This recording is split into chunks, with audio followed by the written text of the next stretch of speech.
Thank you, sir. May I request Sanjeev Sanyal, the author, to please speak on the book. Thank you, then. Good evening, friends.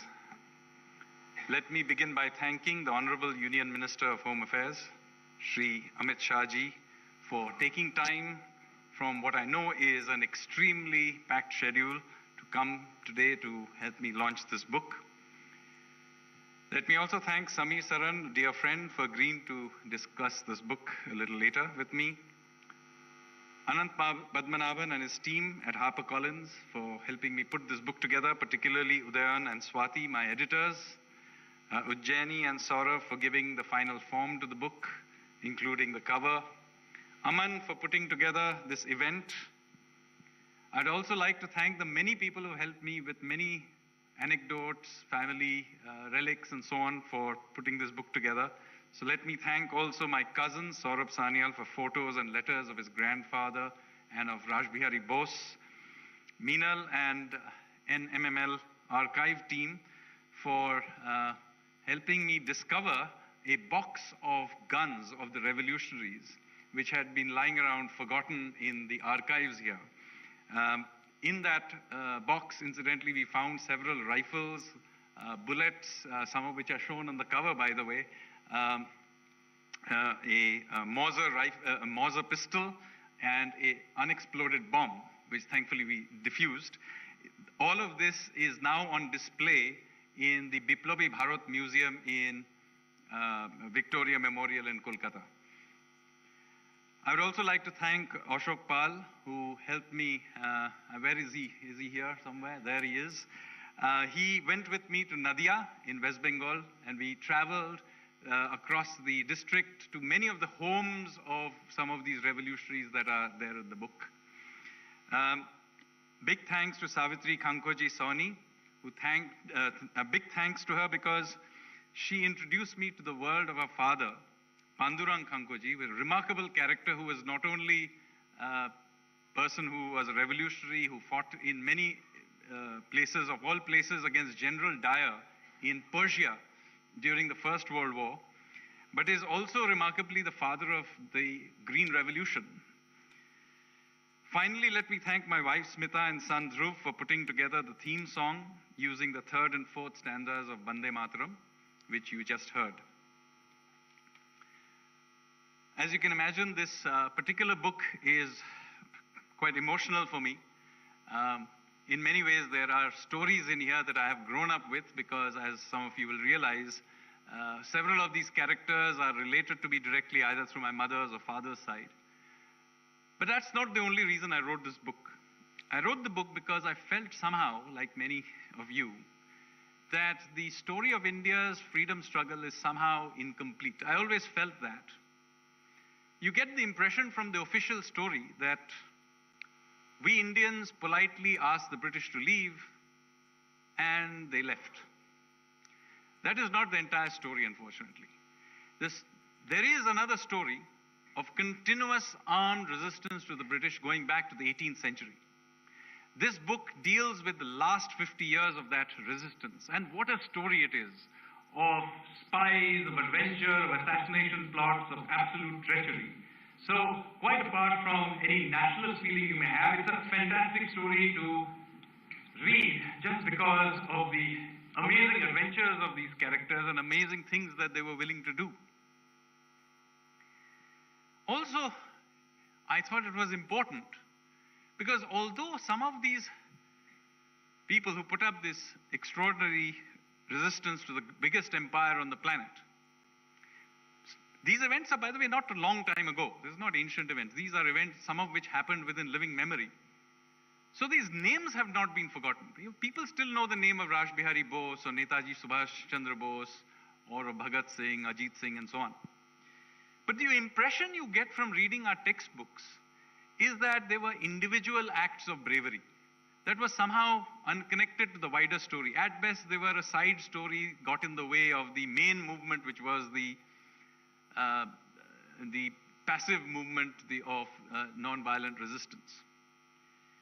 Unfortunately, that is not the story you come across when you begin to actually dig through the archives, look at the conversations that the British themselves were having, and of course the conversations that was happening in the public discourse at that time. The revolutionaries were very much a part of public discourse, of the thinking of the British intelligence of that time. And then, even to understand the Indian National Congress itself, you need the story of the revolutionaries. In fact, the Indian National Congress had lots of different streams, which included, by the way, many of these revolutionaries. They were powerful enough inside the Congress that Netaji Subhash Bose was able to win an open election against the Gandhians. And of course, it's a different matter that he was later on pushed out through backroom channels. But the fact is that even within the Congress, the revolutionaries were able to hold their own. And this sort of story of the revolutionary resistance, unfortunately, was almost deliberately suppressed after independence. The reason for that is not far to seek. Almost all the senior members of the revolutionary movement were dead by this point in time. Whether it's Raj Bihari Bose or Sachindranath Sanyal or Bismil, Netaji had gone missing or dead, depending on your belief.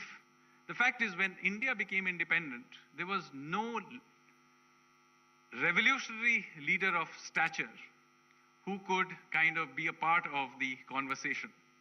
And as a result, a particular stream of the Congress party took power. And perhaps it's human that they would emphasize their own role. In itself, this is not wrong, but what I think is wrong is that there seems to have been a deliberate attempt to erase the memory of many of these greats who gave their lives and everything in order to make sure that we enjoy the freedoms we do today. Historians like R.C. Majumdar, for example, who had been originally given the job of writing the official history of India's freedom struggle, he was evicted when he began to talk about these other streams of history. Moreover, it is important to remember that the revolutionaries were not just doing their little bit. They were linked to peasant movements like the Eka movement led by Madari Pasi. They were linked to tribal revolts like those led by Alluri Sitarama Raju, now made famous by RRR. But a person, again, much forgotten till this movie came along. So this is a much larger story. Unfortunately, independent India did not give them their due credit. The soldiers of the INA, the sailors of the naval revolt of 1946 were not taken back into the Navy and Army after independence. They were not even recognized for decades as being freedom fighters. It's only very recently that they were given a recognition, and it's only 2 years ago that for the very first time that INA veterans were actually taken for a parade. The few that are still alive today were taken for a parade down the Republic Day, down Kartavya Marg, then called Rajpath. So this book really is my humble tribute to this extraordinary effort all these people did. This was a big effort involving tens of thousands of people, not only within India, but across the world. The revolutionaries had networks in Germany, in Japan, in North America, in Ireland, in Singapore, and many of the streams of our national consciousness to this day derive from the revolutionaries, even if you do not know this. And this is across the political spectrum, whether it is the CPI or the RSP on the left, or the RSS on the right, and many streams of the Congress in between. Many of them have their origins in this revolutionary movement. It is even true, incidentally, of those who oppose India. Not many of you may realize that the Khalistani movement has its origins in the British attempt to subvert the Ghadarites. So some of you may have wondered, why is it that the Khalistani movement is based so much in Canada? Well, it is because the North American Sikhs were very much a part of the Gadarite revolutionary movement, and they used to operate through a network of gurudwaras, which were then infiltrated by the British intelligence officer called Hopkinson. And large amount of money was spent in trying to separate the Sikhs from the Hindus and from the revolutionaries. And in a court in Canada, Hopkinson was shot dead by a Gadarite called Meva Singh. Now, I'm quite certain there almost nobody in this audience who actually has heard of Meva Singh. But Meva Singh actually shot dead Hopkinson back in, I think it was 1914 or 1915. So there are all these interesting characters in this book. I hope some of you will enjoy it. And I look forward to your feedback. Thank you very much.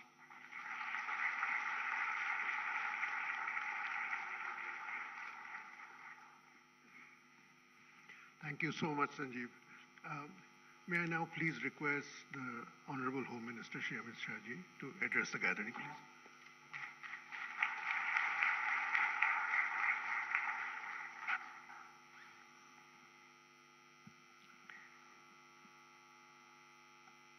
आज के कार्यक्रम में मंच पर उपस्थित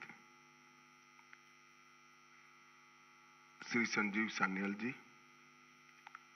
doctor Saran और इस सभागार में उपस्थित सभी भाइयों और बहनों, सबसे पहले तो मुझे मालूम नहीं पड़ता कोइंसिडेंट है या कुछ सोच समझकर करा है। इस पुस्तक का विमोचन इस सभागार के अंदर रखा है, सोच समझ कर रखा है या कोइंसिडेंट है।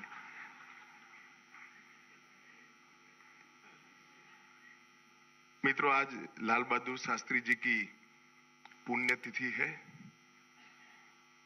सबसे पहले मैं महान देशभक्त हमारे प्रधानमंत्री लाल बहादुर शास्त्री जी, जिन्होंने देश को सही रास्ते पर चढ़ाने के लिए देश की कई सारी देश बनने की प्रक्रिया को कुछ बोले बगैर भटके हुए रास्ते से सही रास्ते चढ़ाने के लिए बहुत बड़ा योगदान दिया। मैं इनको श्रद्धांजलि देकर इनके चरणों में नमन कर मेरी बात की शुरुआत करना चाहता हूं।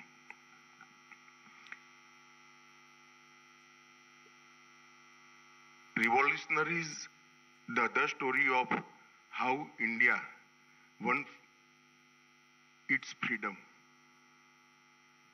ये अदर स्टोरी शब्द लिखना पड़ा, यही ये पुस्तक का सार है। क्योंकि एक ही स्टोरी नैरेटिव के अंदर हमारे जनमानस पर हैमर कर कर कर कर इसको प्रस्तापित किया गया है। एक ही दृष्टिकोण जनमानस में शिक्षा के माध्यम से, किंवदंतियों के माध्यम से, इतिहास के लेखन के माध्यम से थोपा गया है। जो दृष्टिकोण थोपा गया है, मैं ऐसा नहीं कहता कि अहिंसक आंदोलन का देश की आजादी में कोई योगदान नहीं है या वो इतिहास का हिस्सा नहीं।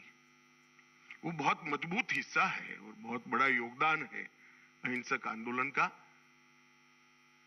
और कांग्रेस के नेतृत्व में जो मूवमेंट चली, वो मूवमेंट का बहुत बड़ा योगदान है देश की आजादी में।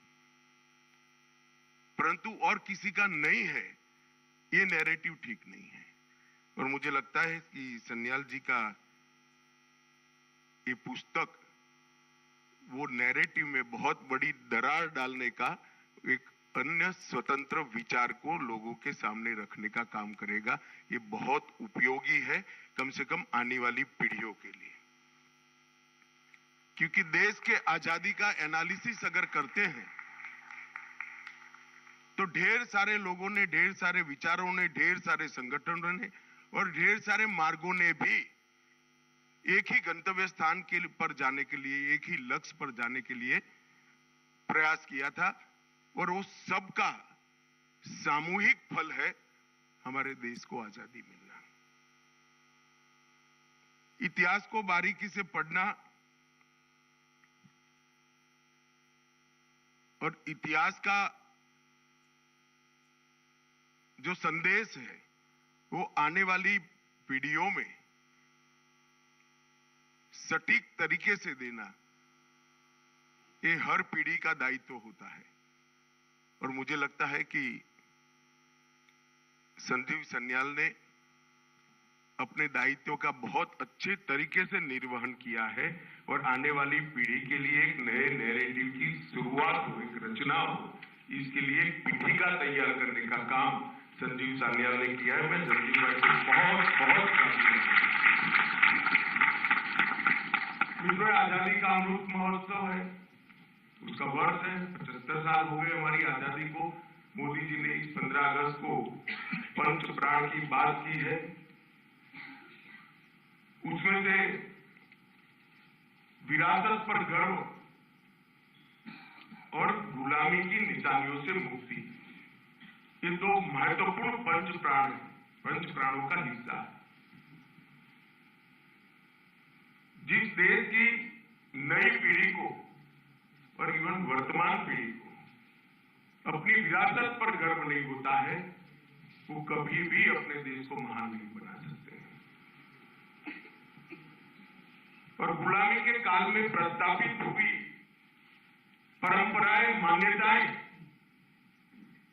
और सोच को जो लेकर चलते हैं, वो शायद राजनीतिक रूप से तो गुलामी से मुक्त हो सकते हैं, परंतु देश की सोच को गुलामी से मुक्त नहीं कर सकते। ये जो मोदी जी ने कहा गुलामी की निशानी से मुक्ति, इसमें सबसे बड़ा अगर कोई क्षेत्र में काम करने का जरूरियात मैं देखता हूं तो हमारे इतिहास के लेखन और इतिहास के अर्थघटन दोनों को गुलामी की सोच से मुक्ति दिलाने की जरूरत है। ये प्रयास सबसे पहले एक भी शब्द बोले बगैर वीर सावरकर ने किया था। पूरी दुनिया, पूरा देश और अच्छे अच्छे देशभक्त सन 57 की क्रांति को गदर के नाम से जानते थे। पहली बार वीर सावरकर ने पहला स्वातंत्र संग्राम, पहला स्वातंत्र समर 1857 की क्रांति का, वहीं से नैरेटिव को बदलने की शुरुआत की। और आज संजीव सान्याल जी इस कड़ी को आगे बढ़ा रहे हैं, इसका मुझे बहुत बहुत आनंद भी है और एक प्रकार से संतोष भी है कि जो काम बहुत समय पहले शुरू होना चाहिए था, इतने समय के बाद भी अगर शुरू हुआ है तो ये स्वागत योग्य है। इतिहास कई सारी मान्यताओं को जन्म देता है, परंतु इतिहास हार और जीत के आधार पर नहीं लिखा जा सकता। प्रयासों के भी कई डायमेंशन होते हैं कि कोई विचार, कोई आंदोलन खड़ा हुआ हो सकता है, वो अपने गंतव्य स्थान पर न पहुंच पाया हो, सफल न हुआ हो। इसका अर्थ यह नहीं है कि जब कभी भी वो उद्देश्य प्राप्त होगा तब इसका कोई योगदान नहीं है। इतिहास को अगर हार या जीत के दृष्टि से ही लिखते हैं तो इतिहास को ठीक से नहीं लिखते। इतिहास को वास्तविकता के आधार पर लिखना चाहिए, प्रयासों के मूल्यांकन के आधार पर लिखना चाहिए और प्रयासों के सभी परिमाण, इसके सभी डायमेंशन का एनालिसिस कर इसका विश्लेषण करके लिखना चाहिए। तभी इतिहास अपने आप में परिपूर्ण होता है। और सशस्त्र क्रांति के इतिहास का भी ऐसा ही है। कई इतिहासकार ये प्रयास को विलुप्त करने में लगे, कई लोगों ने उसको कम महत्व दिया, कई लोगों को लगा कि भाई इनका क्या योगदान था आजादी के प्राप्त होने में। उन लोगों को मालूम नहीं है कि जब भगत सिंह जी को फांसी दी गई उस दिन लाहौर से लेकर कन्याकुमारी तक किसी के घर में चूल्हा नहीं जला था।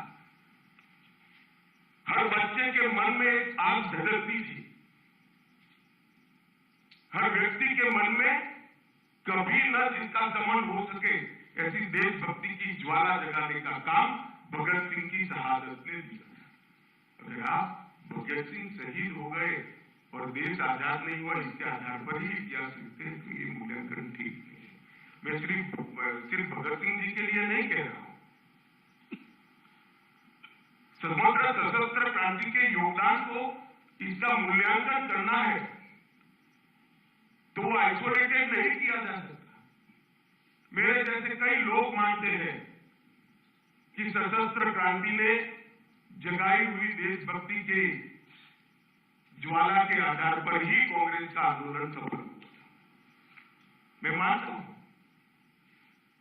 और मैं इसको सिद्ध भी कर सकता हूं, आज नहीं करना चाहता परंतु मैं सिद्ध भी कर सकता हूं कि अगर सशस्त्र क्रांति की समांतर धारा न चली होती तो शायद कई दशक और लग सकते।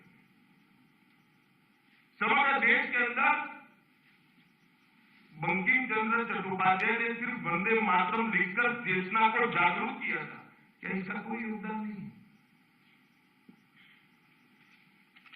समग्र देश के अंदर गदर पार्टी के पूरे प्रयासों ने अनेक जगह पे एक जबरदस्त चेतना की जागृति की, निर्माण भी किया था। सुसुप्त चेतना को जागरूक भी किया और चेतना का निर्माण भी किया, क्या इसका कोई योगदान नहीं है? इतिहास के अंदर उसको इस प्रयासों का जो उचित सम्मान मिलना चाहिए था दुर्भाग्य से नहीं मिला है। क्योंकि मैं राजनीतिक क्षेत्र में हूं, इससे ज्यादा इसकी मीमांसा करना नहीं चाहूंगा क्योंकि वरना अकारण ही ये राजनीतिक विषय बनेगा। परंतु आजादी के बाद जिनकी जिम्मेदारी थी हमारे इतिहास को हमारे दृष्टिकोण से लिखने की, आजादी के बाद जिनकी जिम्मेदारी थी कि हमारे स्वतंत्रता आंदोलन को भारतीय दृष्टिकोण से मूल्यांकन करके युवा बच्चों के सामने रखने की, मुझे लगता है इसमें कहीं न कहीं चूक हुई है। अंग्रेज तो चले गए थे मगर जो अंग्रेजियत छोड़कर गए थे उसी चश्मे से पढ़कर इतिहास को लिखा गया और इसके कारण ये पूरा कंफ्यूजन आज हमारे सामने है। ये धुंध को साफ करने का काम संजीव सान्याल के ये प्रयास से होने वाला है, इसका मुझे पूरा विश्वास। मित्रों, मैं इस बात को पहले समाप्त कर देता हूं, बाद में पुस्तक पर आता हूं। कई सारे लोग जब इतिहास के बारे में बातचीत होती है तब कहते हैं कि इतिहास को तोड़ा गया, मरोड़ा गया। कभी वामपंथियों का नाम आता है, कभी अंग्रेजी मानसिकता वाले इतिहासकारों का नाम आता है, कहीं कांग्रेस को भी कोई लपेटे में लेता है। परंतु मैं अलग दृष्टिकोण से, अब हमें कौन रोकता है? मैं आज इस मंच से इतिहास के विद्यार्थियों का और इतिहास को पढ़ाने वाले प्राध्यापकों का आह्वान करना चाहता हूं कि हमारे देश के गौरव को व्याख्यायित करे इस प्रकार से, कोई तोड़ मरोड़ करे बगैर वास्तवदर्शी गौरवमयी इतिहास की रचना अब हो सकती है या नहीं हो सकती? मेहनत किया कर, रिसर्च कर हम क्या ऐसे 300 व्यक्ति को ढूंढ सकते हैं जिन्होंने भारत को महान बनाया? एक गलत अवधारणा इतिहास से सर्जित हुई, जो इतिहास हम लोग पढ़े हैं कि पहला साम्राज्य मुगल साम्राज्य बनने के बाद ही हुआ। ऐसा नहीं। इस देश में कम से कम 30 ऐसे साम्राज्य हैं जिन्होंने 200 साल से ज्यादा राज किया और बहुत अच्छे तरीके से राज किया। वो मुंह जबानी बताया जा सकता है। क्या हमारे इतिहास के विद्यार्थी और प्राध्यापक इस पर रिसर्च कर लिख सकते हैं क्या? सन 57 के पहले और सन 57 के बाद कभी भी देश के किसी भी कोने ने अंग्रेजों को स्वीकारा नहीं है। एक एक इंच जमीन के लिए उनको संघर्ष करना पड़ा है, लड़ना पड़ा। ये क्या संघर्ष नहीं है आजादी बरकरार रखने का, आजादी को बचाकर रखने का? इसको क्या इतिहास में चांस नहीं मिलना चाहिए? ढेर सारे ऐसे लोग थे जिन्होंने सन 57 की क्रांति के लिए कुछ न प्राप्त होने की स्थिति में भी ये लड़ाई लड़ी। और मैं मानता हूं कि सन 57 की लड़ाई ने ही इस देश की जनता के मन में स्वराज के संस्कार शिवाजी महाराज के बाद पहली बार डालने का अगर कोई प्रयास ने काम किया तो 1857 की क्रांति ने किया।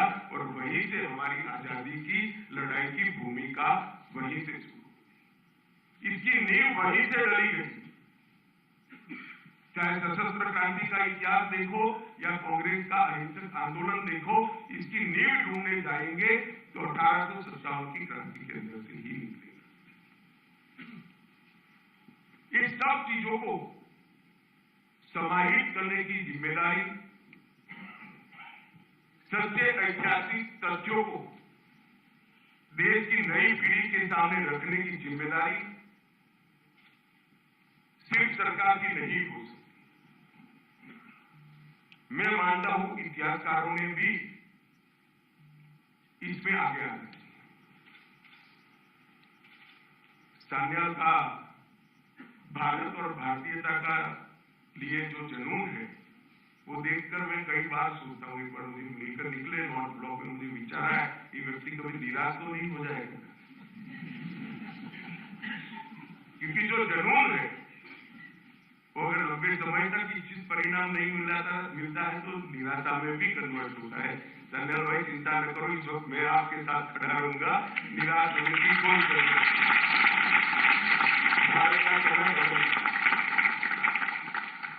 इस जुनून के साथ अर्थशास्त्री होने के बावजूद जो काम किया है वो साच अर्थ में अभिनंदन के अधिकारी है। इनकी पुस्तक को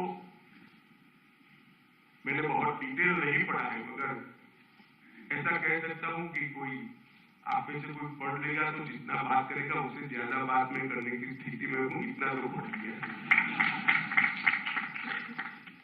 इनके 8 चैप्टरों के बीच में एक वाक्यता है।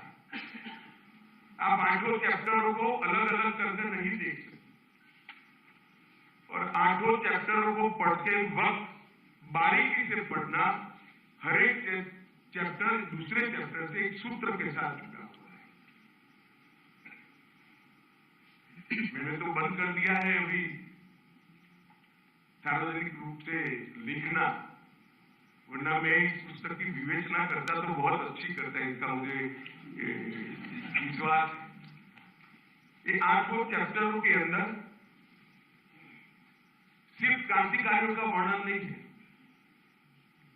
क्रांतिकारियों के आदर्श, क्रांति की सोच की व्याख्या, उनकी मानवीय भावनाएं और उन्होंने अनुभव की हुई त्रासदी, इस सभी को बहुत अच्छे तरीके से इन्होंने मोतियों की तरह एक माला में पिरोने का काम किया है। और इस पुस्तक की सबसे बड़ी सिद्धि ये है कि आज तक सशस्त्र क्रांति के इतिहास को छुटपुट व्यक्तिगत प्रयास बताया जाता था। ये पुस्तक पढ़ने के बाद आप सबके मन में स्पष्टता हो जाएगी, ये छुटपुट व्यक्तिगत प्रयास नहीं था, बहुत अच्छे तरीके से एक सोच के आधार पर किया गया सामूहिक प्रयास था, परंतु संख्या कम थी इसलिए छुटपुट दिखाई पड़ा। क्योंकि सशस्त्र क्रांति करने के लिए कोई भी बड़े से बड़ा डर जाएगा, अंततोगत्वा एक घटना के अंदर ही होगा, और जब घटना का पर्दाफाश होता है तो बाकी सारे लोगों का अदृश्य हो जाता है, रणनीति का हिस्सा। परंतु बहुत बखूबी से इन्होंने इसको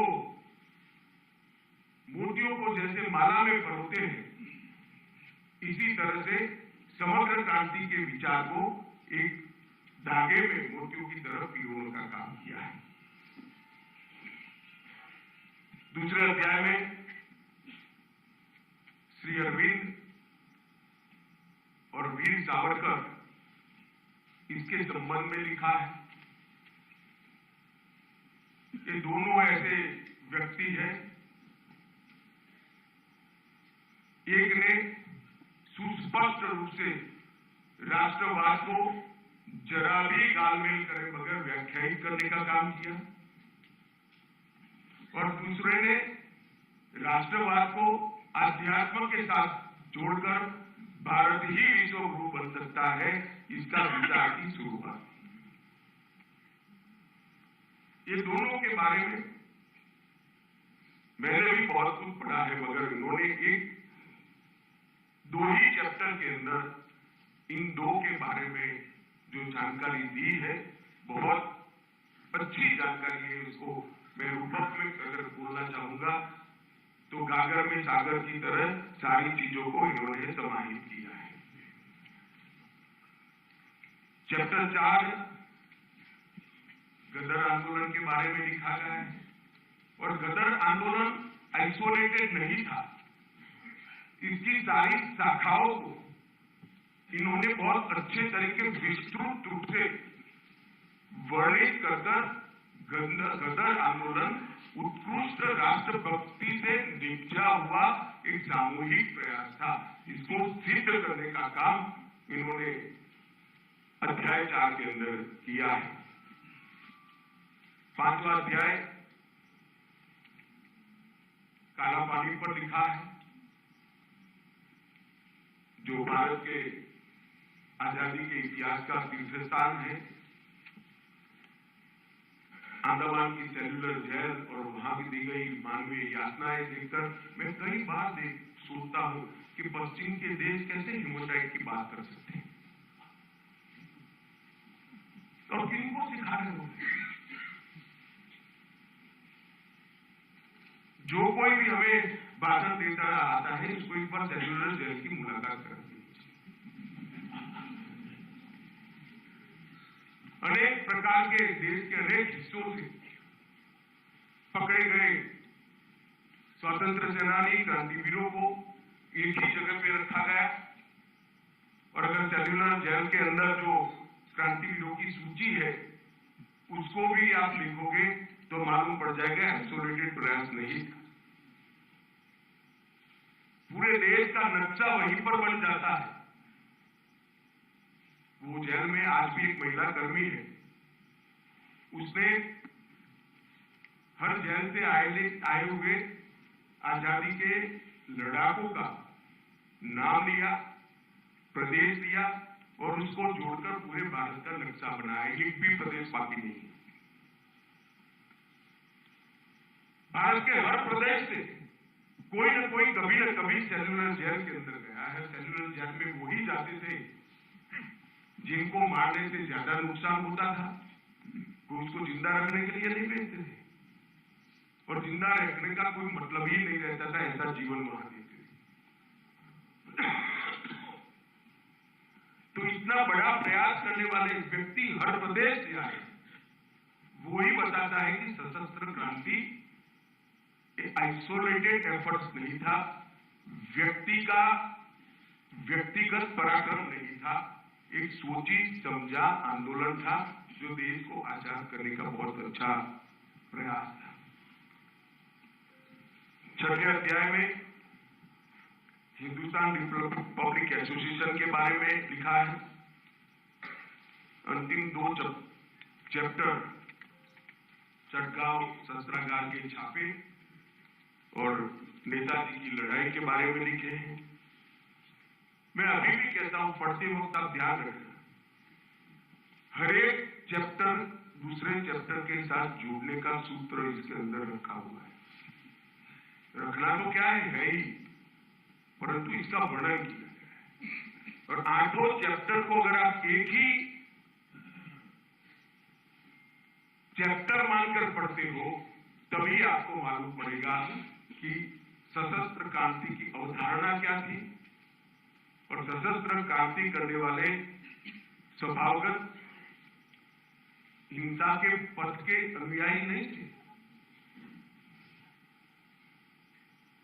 सशस्त्र क्रांति करने वालों के लिए हिंसा देश को आजादी दिलाने का जरिया थी, वो भी उत्कृष्ट मानवीय मूल्यों का अनुसरण करने वाले लोग। परंतु ये चित्रण जो कर दिया गया, वो चित्रण से हमारे इतिहास को और वो वीर क्रांतिवीरों को बहुत बड़ा अन्याय हुआ। मित्रों, मैं स्पष्टता से मानता हूं कि इस देश को आजादी दिलाने में साहित्यकारों का भी बड़ा योगदान है। देश के किसानों का भी, अनेक किसान आंदोलनों के जरिए अंग्रेज हुकूमत को हिलाने का उन्होंने काम किया, जन जागृति की, इसका भी बड़ा योगदान है। देश के हर कोने में फैले हुए हमारे जनजातीय समाज, आदिवासियों ने, ट्राइबल्स ने अपनी परंपरा को हम प्रदूषित नहीं होने देंगे, इसलिए अनेक जगह पे अंग्रेजों के खिलाफ शस्त्र उठाए, लड़े, मरे। सन 57 के पहले भी सबसे पहली लड़ाई अगर कोई लड़ा था तो आदिवासी ही लड़े थे। बहुत लेट कांग्रेस पार्टी ने एक अहिंसक आंदोलन भी शुरू किया, जिसमें पूर्ण स्वराज बहुत देरी से आया, मैं बताता हूं उसके बारे में बाद में। और सशस्त्र क्रांतिकारियों ने भी दुनिया भर की अनेक घटनाओं से प्रेरणा लेकर एक भगीरथ प्रयास किया था। हो सकता है कई घटनाओं का आप एनालिसिस करोगे तो आंदोलन असंगठित दिखेगा, परंतु वो देशभक्ति से प्रेरित था और सभी का लक्ष्य एक ही था, देश को आजाद कराना, अंग्रेजों को देश से निकालना।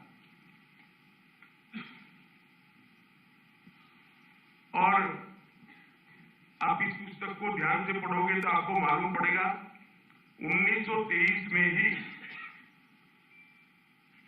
सचिंद्रनाथ सन्याल ने भारत को रिपब्लिक बनाने का लक्ष्य रखा। मैं इसलिए कह रहा हूं कि जिन्होंने हाथ में हथियार उठाए थे वो स्वभावगत हिंसक नहीं थे, परंतु अंग्रेज के हाथ में बंदूक थी, इसलिए इसके सामने लड़ना एक हिंसा आदेश को आजादी दिलाने का एक जरिया बनाया। कांग्रेस ने 1930 में पूर्ण स्वराज की मांग रखी और हिंदुस्तान रिपब्लिक आर्मी एचआरए ने न केवल पूर्ण स्वतंत्रता का लक्ष्य रखा, परंतु सार्वभौमिक वयस्क मताधिकार की भी वकालत उसी वक्त कर दी। मैं उनकी दूरदर्शी का परिचय हो, इसके लिए आपको ये बात बताता हूं। उस वक्त कांग्रेस के अधिवेशनों में मताधिकार की चर्चा तो थी ही नहीं। आजादी कितनी मात्रा में अंग्रेजों से नेगोशिएशन कर प्राप्त की जाए, इसकी चर्चा चली। परंतु उस वक्त न केवल संपूर्ण आजादी, हर वयस्क को मतदान, मताधिकार, इसकी भी चर्चा की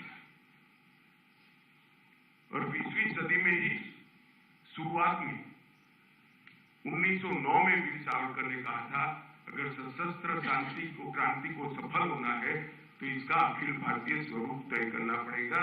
और उन्होंने अभिनव भारत की स्थापना इसी के लिए की थी और देश आजाद होने के बाद अभिनव भारत को बंद करने वाले भी वीर सावरकर ही थे कि अब अभिनव भारत का उद्देश्य समाप्त हो गया। मैं इसलिए कह रहा हूं कि इसको छुटपुट प्रयास कर हमने ये महान प्रयास का अवमूल्यन नहीं करना चाहिए। इसको किसी व्यक्ति की व्यक्तिगत देशभक्ति कहकर व्यक्ति की व्यक्तिगत देशभक्ति ही अपने आप में बहुत महान होती है, परंतु एक समूह एक विचारधारा के तहत देश को आजाद कराने का प्रयास कर रहा था, उसको हमें समझना भी पड़ेगा, स्वीकारना भी पड़ेगा और प्रचारित भी करना पड़ेगा। सिर्फ समझने से कुछ नहीं होगा, उसको मन से स्वीकारना पड़ेगा कि मेरे देश को आजाद कराने के लिए ढेर सारे लोगों ने अपने जीवन का सर्वस्व बलिदान कर दिया। कई बार घर की कुकड़ी हो गई, कई बार परिवारजनों को जेल में डाल दिया, कई सालों तक कोई अंडमान निकोबार के काला पानी की सजा भुगतता रहा, कई लोग फांसी के फंदे पर चढ़ गए। और इस प्रयास को हम व्यक्तिगत प्रयास नहीं कह सकते, इसको विफल प्रयास भी नहीं कह सकते, क्योंकि इसी के आधार पर हर जगह पे देश में आजादी की चेतना जागृत होती गई, दृढ़ीभूत होती गई और परिणाम लक्षित दिशा में आगे बढ़ती गई। इन्होंने आजादी की चेतना को जागरूक भी किया, उसको दृढ़ भी किया और चैनलाइज कर एक दिशा में ले जाने का काम भी इन सशस्त्र क्रांतिवीरों ने किया है। ये हमें स्वीकारना ही पड़ेगा। उनका network Germany, Singapore, Ireland, Canada, America और इंग्लैंड में भी नेटवर्क फैलाकर इन लोगों ने काम किया। अभी के प्रधानमंत्री और उस वक्त के गुजरात के मुख्यमंत्री नरेंद्र भाई जब मुख्यमंत्री बने गुजरात के, तो मोदी जी ने श्यामजी कृष्ण वर्मा की अस्थियां इतने सालों के बाद वहां से वापस लाने का काम किया। क्योंकि श्यामजी अपने बिल में कहकर गए थे कि मेरी अस्थियों को एक बैंक के लॉकर में रखना, जब मेरा आदेश आजाद हो तभी मेरी अस्थियों को मेरे देश में लिया जाए, मैं गुलाम देश में मेरी अस्थियों को भी नहीं जाने दूंगा। क्या और इस प्रयास को कोई कैसे छुटपुट प्रयास कह सकता है? इस श्यामजी कृष्ण वर्मा तैतरीय उपनिषद का सबसे देश में उस जमाने में सबसे विद्वान व्यक्ति थे, संस्कृत के स्कॉलर थे। तैतरीय उपनिषद पर उन्होंने लिखे हुए टीकाओं को मैंने पढ़ा है, इनकी विवेचनाओं को पढ़ा है। इतना विद्वान व्यक्ति सब कुछ छोड़कर, देश छोड़कर वहां क्रांतिवीरों का प्रेरणा स्रोत बना। एक के बाद एक देश बदलते गए। सरदार सिंह राणा हो, मैडम कामा हो, श्यामजी कृष्ण वर्मा हो, सबने आजादी के स्वप्न को श्रेष्ठ देने का काम किया, इसको फैलाने का काम किया।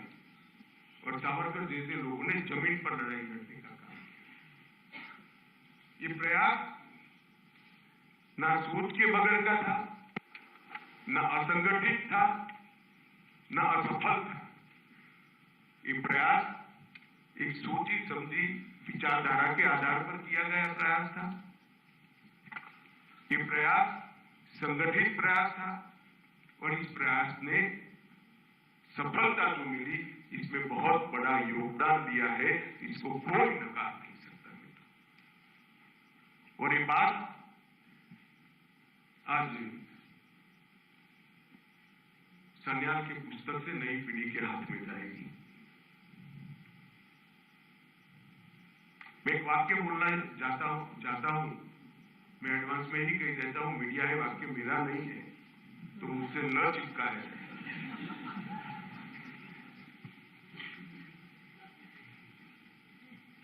आजादी के आंदोलन की दोनों धाराओं को कुछ लोगों ने उस जमाने में एक्सट्रीमिस्ट बनाम मॉडरेट ये व्याख्या कर दिया और अरविंद घोष ने उनको नेशनलिस्ट बनाम लॉयलिस्ट कर दिया। अब ये मैं नहीं कह रहा हूं, श्री अरविंद घोष कह रहे थे। मैं नहीं मानता इस 130 करोड़ की आबादी में श्री अरविंद घोष की व्याख्या और उनके उद्देश्यों पर कोई भी सवाल उठा सकता है। मेरा बस इतना ही कहना है, मेरी कोई टिप्पणी नहीं। मगर हमने इतिहास को एक्सट्रीमिस्ट बनाम मॉडरेट्स की धारा से निकालकर वास्तवदर्शी बना। अहिंसक आंदोलन का भी योगदान है, इसको हम नकार नहीं सकते, परंतु इसका महिमा वर्णन करने के लिए हजारों हजारों लोगों की तपस्या, जीवन के बलिदान और कुटुंब के कुटुंब फना हो गए, इसको कैसे नकार सकते हैं? और उसको नकार कर देश का इतिहास नहीं बन सकता है। हमने कभी न कभी सोचना ही पड़ेगा, हमने समझना पड़ेगा कि आजादी अनुदान में नहीं मिली है, लाखों लाखों लोगों ने बलिदान दिए हैं, रक्त बहाया है, पीढ़ियां तबाह हो गई है, तब आजादी मिली। इतिहास को इस तरह से व्याख्यायित करने का हमें प्रयास करना पड़ेगा। और आज मुझे बड़ा संतोष है, मराठों से लेकर ललित बरफुगन से लेकर 1857 तक के सभी प्रयासों को आज समाज में सम्मान मिलने की अच्छी शुरुआत हुई है। इसको और गति से हमें आगे बढ़ाना चाहिए। नेताजी सुभाष चंद्र बोस के जीवन में आज भी मेरे जैसा व्यक्ति ओवरकोट पहनकर आया है,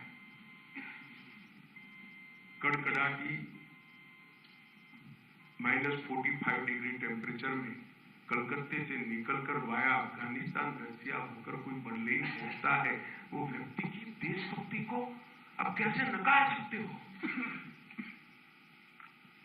मगर आज जब नेताजी का पुतला कर्तव्य पथ पर लगता है तो मन को बड़ी संतोष,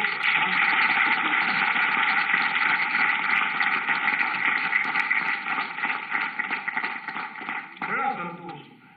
चलो देर से ही सही, एक अच्छी शुरुआत। नेताजी किसी की स्पर्धा में नहीं है, और स्पर्धा के भाव से नेताजी के कामों का और महान प्रयास का अवमूल्यन कैसे कर सकते हो आप? नेताजी तो वो तेज पुंज है जो पीढ़ियों तक हजारों हजारों युवा को देशभक्त बनने की प्रेरणा देगा और देश के लिए जान देगा।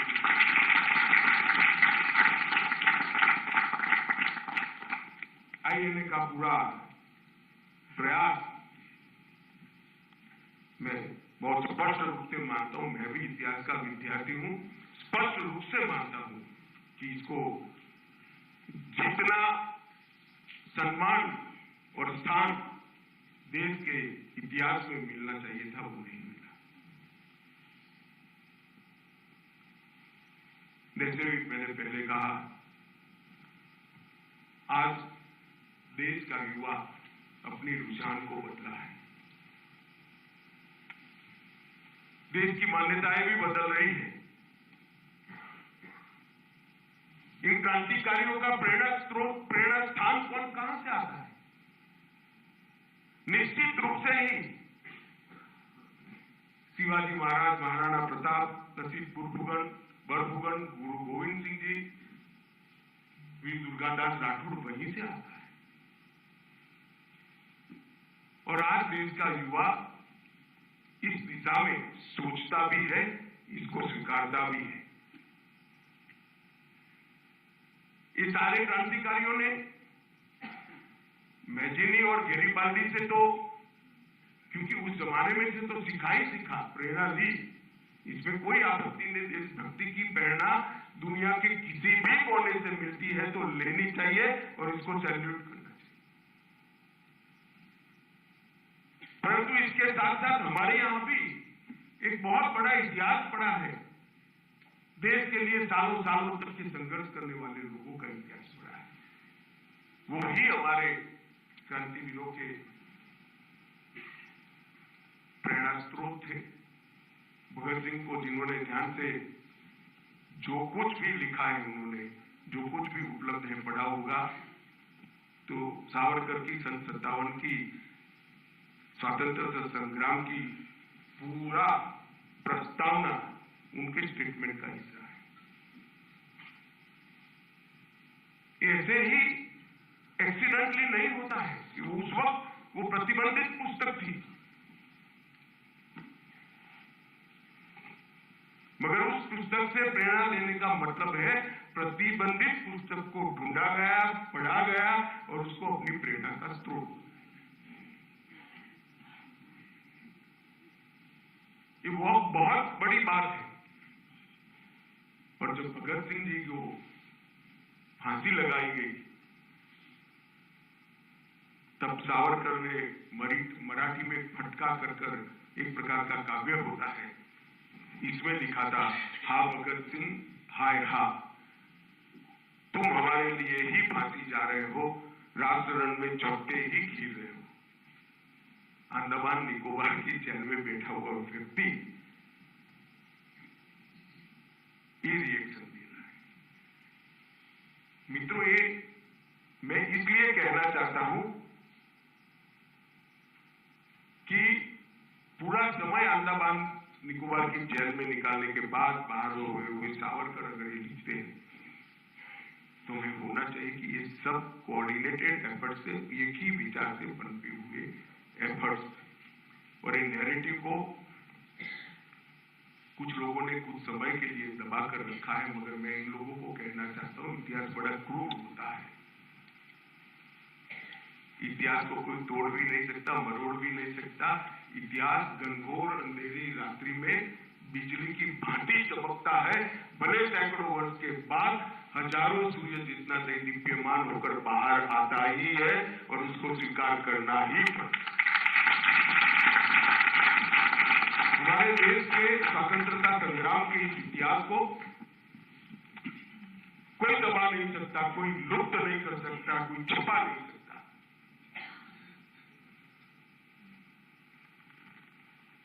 और समय समय पर इसको आगे बढ़ाने वाले लोग भी आए हैं और आगे भी आए। इस पुस्तक के अंदर आप ध्यान से पढ़ेंगे तो आपको ये पुस्तक भी इसी दिशा में जाता हुआ है। हमारे क्रांतिकारियों के प्रेरणा का मुख्य केंद्र श्री अरविंद का भवानी मंदिर ही होता है, इंडिया हाउस होता है, गदर पार्टी का सोहन सिंह और लाला हरदयाल का मुख्यालय होता है और INA के हर जवान के मन में हमारी क्रांति का प्रेरणा स्रोत होता है। मित्रों, अनेक लोगों ने अनेक प्रकार से देश को आजाद करने का काम किया। किसान नेता मदारी पासी, सहदेव, हरदोई और बहराइच, सीतापुर में एका आंदोलन जो चला, इसको गति दी अरुणि सीतारामन राजू। अब तो बहुत एक फिल्म ने उनको प्रसिद्धि दी है। और धरती आबा भगवान बिरसा मुंडा, जिन्होंने को अंग्रेजों ने फांसी दी, उस व्यक्ति ने भी अंग्रेजों के खिलाफ लड़ने का काम किया है। इस पुस्तक ने बहुत सारे ऐसे व्यक्तित्वों को भी परिचय करा है। उल्लासकर दत्त, मेवा सिंह लोहोके, VVS अय्यर, जतिंद्र नाथ मुखर्जी, ढेर सारे व्यक्तित्वों का भी परिचय करा है। मेरा आप सभी से आग्रह है कि पुस्तक को जरूर मन से पढ़ना और फुर्सत में पढ़ना और इसको प्रचारित भी करना, क्योंकि एक विचार है, लिखा है हमारे सान्याल साहब ने, परंतु ये विचार, ये सनातन विचार है। हमारे यहाँ व्यक्ति, राष्ट्र और संस्कृति कभी अलग नहीं रहे, तीनों एक ही है। ये हमारा मूल विचार है। इस मूल विचार के आधार पर ही सशस्त्र क्रांति का नींव बना था और उसके आधार पर ही इसका परिचय कराने की पुस्तक लिखा गया है।